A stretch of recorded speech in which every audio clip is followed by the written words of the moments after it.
ஜோதிடம் கற்கும் வரிசையில் அஷ்டவர்க்க கணிதம் நாம் போன வாரம் வரைக்கும் பார்த்தோம். அஷ்டவர்க்க கணிதம்னா என்ன, அதனோட இன்ட்ரோ எல்லாம் அதெல்லாம் பார்த்தோம். அந்த அஷ்டவர்க்க கணிதத்தில் ஒவ்வொரு கிரகத்துக்குமான பின்னாஷ்ட வர்க்கம் எப்படி போடுறது அப்படின்னு பார்ப்போம்னு போன வாரம் பார்த்தோம். அதுதான் இந்த வாரம் முதல்ல சூரியனுடைய பின்னாஷ்ட வர்க்கம் போடுவது எப்படி அப்படின்னு பார்க்க போகிறோம். அதற்கு முன்னால் இந்த ஜோதிட கற்கும் வரிசையில், அதாவது ஜோதிட பாடங்கள் வரிசையில் நீங்கள் இன்னும் ஏற்கனவே சொல்லப்பட்ட பாடங்களை படிக்கலைன்னா நமது சேனல் சப்ஸ்கிரைப் பண்ணி அதனுடைய பாடங்கள் கோர்ஸ்லேயும் பிளேலிஸ்ட்லேயும் இருக்கும், பாருங்கள். பார்த்துட்டு உங்களுடைய கமெண்ட்ஸ் புரியலைன்னா கீழே பதிவு பண்ணுங்கள். சப்ஸ்கிரைப் பண்ணிவிட்டு பெல் பட்டன் அடிக்கான ஃபாலோ பண்ணுங்கள். உங்களுக்கு அடுத்தடுத்து வருகிற வீடியோக்கள் உங்களுக்கு நோட்டிஃபிகேஷனாக வரும், நீங்கள் பார்த்துக்கலாம். இப்போது இந்த வாரம் சூரிய அஷ்டவர்க்கம், அதாவது சூரிய பின்னாஷ்ட வர்க்கம் நம்ம போடுறது எப்படின்னு பார்க்க போகிறோம். இது சூரிய கிரகத்தினை அடிப்படையாக கொண்டு ஒரு ஜாதகருடைய ராசி கட்டத்தில் சூரியன் எங்கே இருக்குது அப்படின்றத வச்சு போடப்படுற ஒரு மெத்தட். இதில் எப்படி பார்க்கணும் அப்படின்றதுக்கு ஒரு சில விதிகள் இருக்குது. சூரிய பின்னாஷ்ட வர்க்கத்துடைய விதிகள் மட்டும் போன வார வகுப்புலேருந்து கடைசியாக இருக்க அந்த அட்டவணையிலேருந்து எடுத்துக்கிட்டோம். அது என்னென்னு கேட்டால், சூரியன் இருக்கிற இடத்துலேருந்து சூரியனை 1, 2, 4, 7, 8, 9, 10, 11 அந்த இடங்களில் சூரியன் குறிக்கணும். முதல் ஸ்டெப் அது. ரெண்டாவது ஸ்டெப் என்னன்னு கேட்டிங்கன்னா, சந்திரன் இருக்கிற இடத்துலேருந்து 3, 6, 10, 11 ஆகிய இடங்களில் சந்த் அப்படின்னு குறிக்கணும். மூணாவது என்னன்னு கேட்டிங்கன்னா, செவ்வாய் இருக்கிற இடத்துல இருந்து 1, 2, 4, 7, 8, 9, 10, 11 அதை செவ்வாய்க்கு சே அப்படின்னு குறிப்பிடணும். அதே புதன் இருக்கிற இடத்துல இருந்து 3, 5, 6, 9, 10, 11 அப்புறம் 12 ஆகிய இடங்களை புத அப்படின்னு குறிப்பிடணும். குரு இருக்கிற இடத்துல இருந்து பார்த்தீங்கன்னா 5, 6, 9, 11 அந்த இடங்களில் குருன்னு குறிப்பிடணும். சுக்கிரன் இருக்கிற இடத்துல இருந்து பார்த்தீங்கன்னா 6, 7, 12 சுக் அப்படின்னு குறிப்பிடணும். சனி நிற்கிற இடத்துல 1, 2, 4, 7, 8, 9, 10, 11 ஆகிய இடங்களில் சா அப்படின்னு குறிப்பிடணும். அப்புறம் லக்னம் எங்கே இருக்கோ அந்த லக்னத்துலேருந்து 3, 4, 6, 10, 11 அப்புறம் 12 இந்த இடங்களில் லான்னு குறிப்பிடணும். இதுதான் அந்த சூரிய பின்னாஷ்ட வர்க்க முறையத்துக்கான நியமங்கள், விதிகள். இப்போ அப்படி பார்க்கும்போது பார்த்தீங்கன்னா, சூரியனுக்கு நேராக 8 இது வரும். சூரியனு குறிக்கப்பட்டது 8 இது இருக்கும். சந்திரனுக்கு 4 இருக்கும், செவ்வாய்க்கு 8 இருக்கும், புதனுக்கு 7 இருக்கும், குருவுக்கு 4 இருக்கும், சுக்கிரனுக்கு 3 இருக்கும், சனிக்கு 8 இருக்கும், லக்னத்துக்கு 6 இருக்கும். மொத்தமாக சூரியனுடைய பின்னாஷ்ட வர்க்கத்தினுடைய பரல்கள் எண்ணிக்கை 48 வரும். இதுதான் அந்த சூரிய பின்னாஷ்ட வர்க்கத்தை எப்படி போட போகிறோம், அது என்ன பார்க்கணும் அப்படின்றதுக்கான அடிப்படை. இப்போது சூரியன் என்னன்றது பார்ப்போம், சந்திரன் என்னன்றது பார்ப்போம், செவ்வாய் என்னன்றது அடுத்தடுத்து பார்ப்போம். நாம் இப்போ ஒரு ஜாதருடைய ராசி கட்டமைப்பு கொடுக்கப்பட்டிருக்கிறது. கடக லக்னம், தனுசு ராசி. கிரகங்கள் பார்த்தீங்கன்னா, லக்னத்தில் கேது, 3ஆம் இடத்துல சூரியன், புதன், சுக்கிரன், 5ஆம் இடத்துல குரு, 7ஆம் இடத்துல செவ்வாய், ராகு, 9ஆம் இடத்துல மாந்தி, 11ஆம் இடத்துல சனி. இந்த அமைப்பு கொண்டு இந்த ஜாதகருடைய ராசி கட்டத்தை வச்சு சூரியனுடைய பின்னாஷ்ட வர்க்க சக்கரம் போட போகிறோம். இதில் ஃபஸ்ட்டு இது என்ன சொல்கிறோம், சூரியன் எங்கே இருக்குது, சூரியன் எங்கே இருக்குன்னா கன்னி ராசியில் இருக்குது. இப்போ பார்த்தீங்கன்னா அந்த இடத்துல நான் 1ன்னு மார்க் பண்ணியிருப்பேன். அந்த 1லேருந்து பார்த்தீங்கன்னா 1, 2, 3, 4, 5 கன்னி ராசி அடிப்படையாக வச்சு 12 வரைக்கும் குறிக்கப்பட்டிருக்கும் அவுட்டர் லேயரில். அப்போ இந்த சூரியன் இருக்க இடத்துலேருந்து 1ஆம் இடத்துல சூரி, 2ஆம் இடத்துல சூரி, 4ஆம் இடத்துல சூரி, 7ஆம் இடத்துல சூரி, 8ஆம் இடத்துல சூரி, 9ஆம் இடத்துல சூரி, 10ஆம் இடத்துல சூரி, 11ஆம் இடத்துல சூரி அப்படின்னு மொத்தம் பார்த்தீங்கன்னா உங்களுக்கு 8 இடங்கள் குறிப்பிடக்கணும். அந்த 8 இடங்கள் கரெக்டாக இங்கே சூரியன் குறிச்சிருக்கு. இப்படி ஒரு அட்டவணை போடணும். இதுதான் சூரிய பின்னாஷ்ட வர்க்கத்தில் சூரியனுக்கான கட்டம். அடுத்ததாக இந்த ராசி கட்டத்துக்கு சூரிய பின்னாஷ்ட வர்க்கத்தில் சந்திரனுடைய நிலையை நம்ம போகிறோம். சந்திரன் எங்கே இருக்கோ, சந்திரன் பார்த்தீங்கன்னா தனுசு ராசியில் இருக்குது. அந்த இடத்துலேருந்து 1, 2, 3 மார்க் பண்ணிக்கிட்டிங்கன்னா, சந்திரன் இருக்க இடத்துலேருந்து 3, 6, 10, 11 இந்த 4 இடத்துல சந்திரன் மார்க் பண்ணணும். அந்த மாதிரி மார்க் பண்ணி கீழே அட்டவணை கொடுத்துருக்கு பாருங்கள். பார்த்தீங்கன்னா உங்களுக்கு தெரியும். அந்த தனுசு ராசிலேருந்து 3ஆம் இடத்துல சந்த், 6ஆம் இடத்துல சந்த், அப்புறம் பார்த்தீங்கன்னா 10ஆம் இடத்துல சந்த், 11ஆம் இடத்துல சந்துன்னு சொல்லி மார்க் பண்ணியிருக்கோம். இதுதான் சூரிய பின்னாஷ்ட வர்க்கத்தில் சந்திரனுடைய நிலையை குறிக்கக்கூடிய கட்டமாகும். அடுத்ததா சூரிய பின்னாஷ்ட வர்க்க சக்கரத்தில் செவ்வாயினுடைய நிலைப்பாடு. அது செவ்வாய் கிரகம் எங்கே இருக்குது அந்த ராசி கட்டத்தில்னு பார்த்து அங்கேருந்து 1, 2, 3 குறித்து 12 குறிச்சிக்கணும். அப்படி குறிச்சிக்கிட்டிங்கன்னா அந்த செவ்வாய் அது இருக்கிற இடத்துலேருந்து 1, 2, 4, 7, 8, 9, 10, 10 அப்புறம் 11 இந்த இடங்கள்ல வந்து செவ்னு மார்க் பண்ணணும். பாருங்க கட்டத்தில் கீழே குறிச்சிருக்கோம். 1ஆம் இடத்துல செவ், 2ஆம் இடத்துல செவ், 4ஆம் இடத்துல செவ், 7ஆம் இடத்துல செவ், 8ஆம் இடத்துல செவ், 9ஆம் இடத்துல செவ், 10ஆம் இடத்துல செவ், 11ஆம் இடத்துல செவ், இப்படி 8 இடங்கள்ல வந்து செவ்னு மார்க்கப்படும் குறிக்கணும். இது செவ்வாய் ராசி கட்டத்தில் எந்த இடத்துல இருக்கோ அந்த இடத்துல இருந்து இந்த நம்பர்கள் அடிப்படையில் குறிக்கணும். அவ்வாறு இங்கே குறிக்கப்பட்டு உங்களுடைய ரெஃபரன்ஸ்க்காக இங்கே கீழே வந்து அட்டவணை கொடுக்கப்பட்டிருக்கு. இதுதான் சூரியனுடைய பின்னாஷ்ட வர்க்கத்தில் செவ்வாயினுடைய நிலை. அடுத்ததா சூரிய பின்னாஷ்ட வர்க்க சக்கரம், அதில் வந்து புதனுடைய நிலை. இந்த புதன் வந்து ராசி சக்கரத்தில் எங்கே இருக்கோ அந்த இடத்துலேருந்து மற்ற 1 2 3 12 போட்டுக்கணும். நம்பர் பார்த்தீங்கன்னா சுற்றிலும் பாருங்கள், அவுட்டரில் 1ல் ஆரம்பித்து அதாவது கண்ணியில் வந்து ராசி கட்டத்தில் புதன் இருக்குது. அங்கேருந்து பாருங்கள் 1 2 3 4 5 6 12 வரைக்கும் கொடுத்துருக்குறோம். இப்போது இந்த புதன் நிற்கிற இடம், அந்த இடத்துலேருந்து 3 5 6 9 10 11 12 இந்த 8 இடங்களில் வந்து புத அப்படின்னு மார்க் பண்ணணும். அதே மாதிரி மார்க் பண்ணியிருக்கோம், பார்த்தீங்கன்னா தெரியும். கன்னிராசிலேருந்து 3ஆம் இடத்துல புத, 5ஆம் இடத்துல புத, 6ஆம் இடத்துல புத, 9ஆம் இடத்துல புத, 10ஆம் இடத்துல புத, 11ஆம் இடத்துல புத, 12ஆம் இடத்துல புத அப்படின்னு இங்கே மார்க் பண்ணி சூரிய பின்னாஷ்ட வர்க்க சக்கரத்தினுடைய புதனுடைய நிலைப்பாடை இங்கே கொடுத்துருக்குறோம். இந்த சூரிய பின்னாஷ்ட வர்க்கம்னாலும் சூரியன் அஷ்டவர்க்கம்னாலும் ஒன்று தான் அப்படின்றது மறந்துடக்கூடாது. சூரிய பின்னாஷ்ட வர்க்க சக்கரத்தில் நாம் பார்க்க போகிறது குருவினுடைய நிலைப்பாடு. அப்போ இந்த குரு தான் இருக்கிற இடத்துலேருந்து 5 6 9 அப்புறம் 11ஆம் இடங்கள்ல இந்த 4 இடங்கள்ல தான் குரு மார்க் பண்ணப்படணும். குருன்னு மார்க் பண்ணுவோம். இப்போ இந்த ராசி கட்டத்தில் பார்த்தீங்கன்னா லக்னத்துக்கு 5ஆம் இடமான விருச்சிக ராசியில் குரு இருக்குது. அங்கேருந்து பாருங்கள் 1 2 3 4 நம்பர்ஸ் கொடுத்து மார்க் பண்ணியிருக்கோம். அப்போது அதுலேருந்து 5ஆம் இடம் மீனத்தில் வந்து குரு, மேஷத்தில் 6ஆம் இடமான மேஷத்தில் குரு, அப்புறம் பார்த்தீங்கன்னா 9ஆம் இடமான கடகத்தில் குரு, அப்புறம் 11ஆம் இடமான கன்னியில் குரு மார்க் பண்ணியிருக்கோம். இதுதான் சூரிய பின்னாஷ்ட வர்க்கத்தில் குருவினுடைய நிலைப்பாடு. சூரிய பின்னாஷ்ட வர்க்க சக்கரத்தில் சுக்கிரனுடைய நிலைப்பாடு என்னன்னு பார்க்க போகிறோம். இந்த ராசியில் சுக்கிரன் எந்த இடத்துல இருக்குதோ அந்த இடத்துல இருந்து இது 6ஆம் இடம், 7ஆம் இடம், 12ஆம் இடம் அந்த 3 இடத்துல மட்டும் சுக்கிரன் மார்க் பண்ணி நம்ம குறிக்கணும், இந்த சுக்கிரனுடைய நிலைப்பாடு தெரிஞ்சுக்கிறதுக்கு. இப்போ கன்னி ராசியில் ராசி கட்டத்தில் சுக்கிரன் இருக்குது. அங்கேருந்து 6ஆம் இடத்துலையும் 7ஆம் இடத்துலையும் அப்புறம் 12ஆம் இடத்துலையும் சுக்கிரன் மார்க் பண்ணியிருக்கோம். அதுதான் இங்கே கொடுத்துருக்கோம். இது சூரிய பின்னாஷ்ட வர்க்கத்தில் சுக்கிரனுடைய நிலைப்பாடு அப்படின்றது எடுத்துக்கணும். அடுத்ததாக நாம் பார்க்குறது சூரிய பின்னாஷ்ட வர்க்க சக்கரத்தில் சனியினுடைய நிலைப்பாடு. இந்த சனி தான் இருக்கிற இடத்துலேருந்து 1 2 4 7 8 9 10 11 இந்த இடங்களெல்லாம் வந்து சான்னு சொல்லி குறிக்கணும். இது 8 இடங்கள் மொத்தம், அதை குறிக்கணும். அப்போ இங்கே பார்த்தீங்கன்னா ராசி கட்டத்தில் சனி பார்த்தீங்கன்னா ரிஷப ராசியில் இருக்குது. அதை நம்ம 1ன்னு அவுட்டரில் பார்த்தா குறிச்சிருப்போம். அங்கேருந்து 1 2 3 4 5 12 வரைக்கும் குறிப்பிட்டிருப்போம். அப்போ அந்த இடத்துலேருந்து 1 2 4 7 8 9 10 11 அந்த இடங்களில் பார்த்தீங்கன்னா சா அப்படின்னு குறிச்சிருப்போம். அது சனியை குறிக்கக்கூடியது. பார்த்தீங்கன்னா மொத்தம் 8 இருக்கும். இதுதான் சூரிய பின்னாஷ்ட வர்க்கத்தில் சனியினுடைய நிலைப்பாடை குறிக்கக்கூடிய வர்க்க சக்கரம். அடுத்ததா நம்ம லக்னத்தை ராசி சக்கரத்துலேருந்து எடுத்துக்கிட்டு அந்த லக்னம் வந்து சூரிய பின்னாஷ்ட வர்க்கத்தில் என்ன நிலையில் இருக்குது அப்படின்னு குறிக்கிறோம். அப்போ இங்கே பார்த்தீங்கன்னா கடக லக்னம், கடக லக்னத்துலேருந்து பார்த்தீங்கன்னா 1 2 3 4 5 6 வரிசையாக ராசி சக்கரத்தில் நம்பர் அவுட்டரில் குறிச்சிக்கிட்டோம்.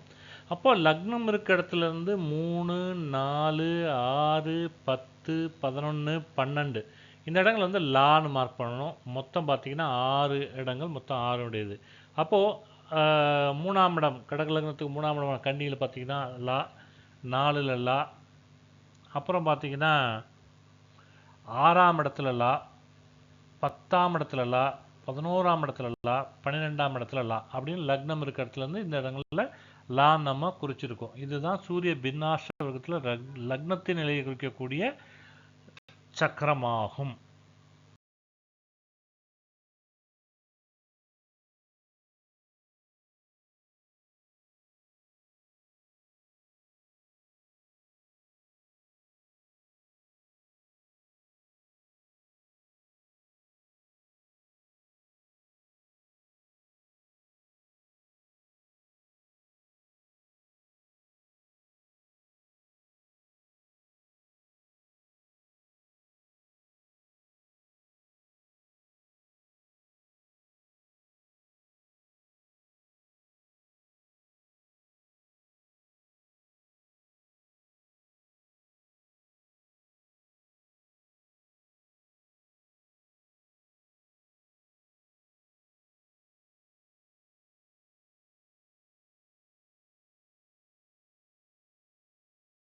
அடுத்ததா நாம என்ன பண்ண போறோம் அப்படின்னு கேட்டா, இப்ப சூரிய பின்னாஸ்தவர்க்கத்துல 7 கிரகங்களுடைய தனித்தனியான நிலைப்பாடை குறிக்கக்கூடியதும், லக்னத்தினுடைய நிலைப்பாடை குறிக்கக்கூடிய வர்க்க சக்கரம் போட்டுக்கிட்டோம் அந்த நியமத்துக்கு உட்பட்டு. இப்போ இந்த 12 ராசிகள்லாம் இந்த இதுல இருக்கும். அப்ப இந்த மேஷ ராசியில மொத்தமா எதுவா வேணாலும் இருக்கலாம். என்ன கிரகம் இருக்கு? கிரகங்கள் இருக்கக்கூடிய இந்த 8 இதுல வந்து கிரகங்கள் இருக்கக்கூடியதோட எண்ணிக்கை.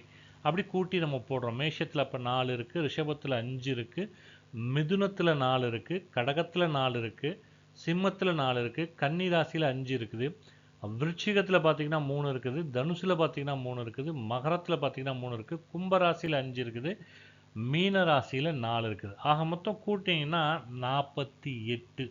இதான் சூரிய பின்னாஷ்ட வர்க்கத்தினுடைய மொத்த எண்ணிக்கை. இங்கே கரெக்டாக வர்றதுனால நாம் எந்த ஒரு தப்பும் பண்ணலை, எந்த இடத்துலையும் எதுவும் மிஸ் ஆகலை அப்படின்னு அந்த புரிதலை நம்ம எடுத்துக்க முடியும்.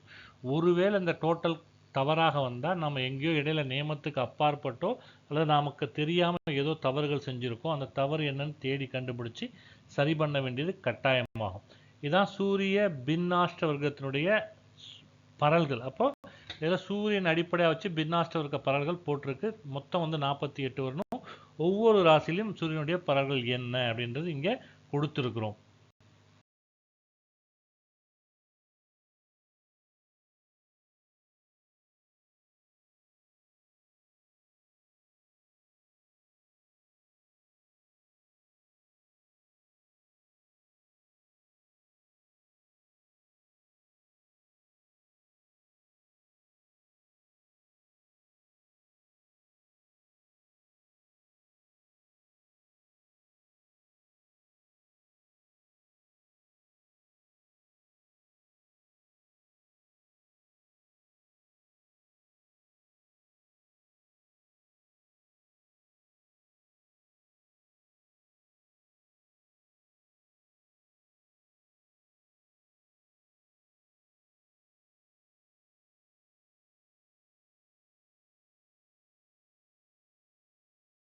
இப்போ இந்த சூரிய பின்னாஷ்ட வர்க்கம் அல்லது சூரிய அஷ்டவர்க்க வர்க்க சக்கரத்தை வச்சுட்டு என்ன மாதிரி சூரியனுடைய பலன் தரக்கூடிய நிலை இருக்குதுன்னு பார்க்கலாம். இப்போ சூரியன் பொதுவாக இந்த 12 ராசிகளில் எந்த ராசியில் வேணாலும் 5 அல்லது அதற்கு மேற்பட்ட புள்ளிகள் பெற்றிருந்தா அந்த ராசி அந்த லக்னத்துக்கு எந்த பாவகமாக இருக்கோ அதற்கு ஃபேவரபுளாக சூரியன் வேலை செய்யும்.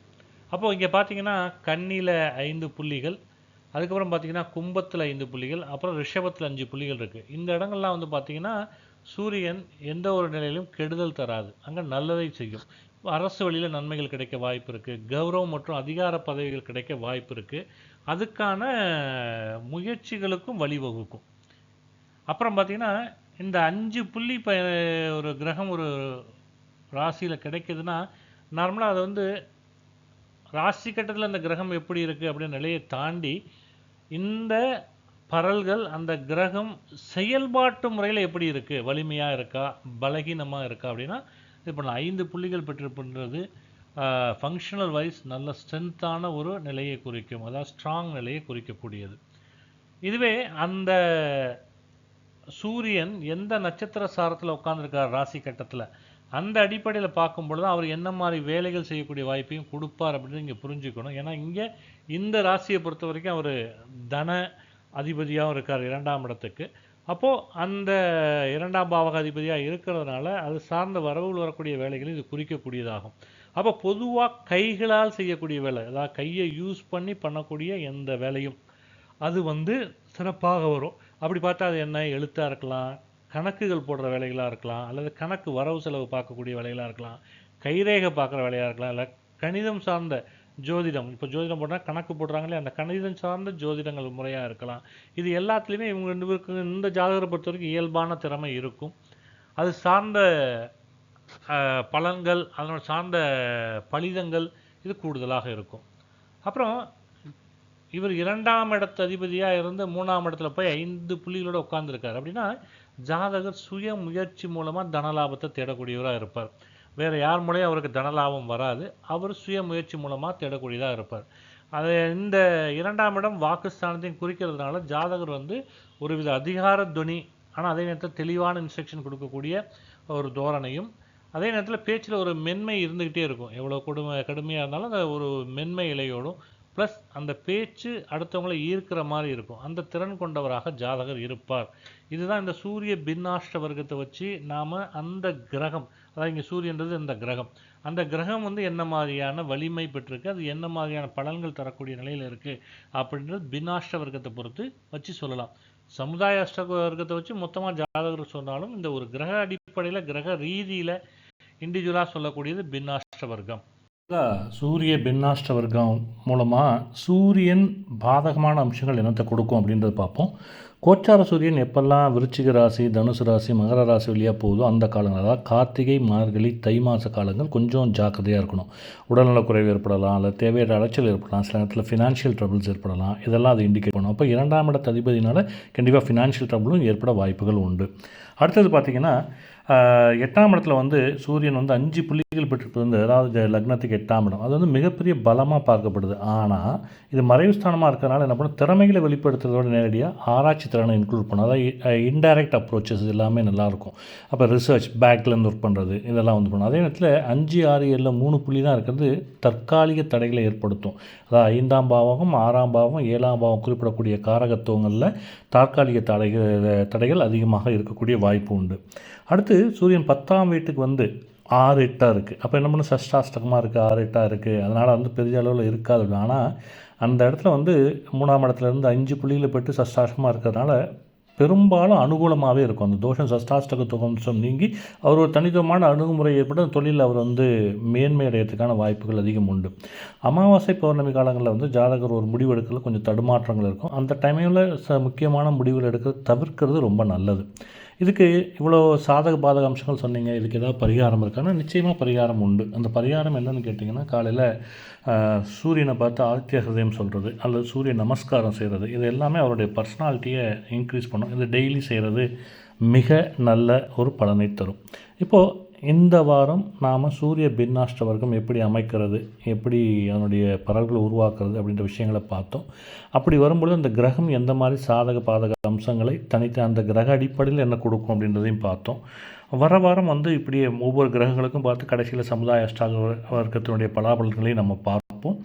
நன்றி. மீண்டும் அடுத்த வாரம் சந்திப்போம்.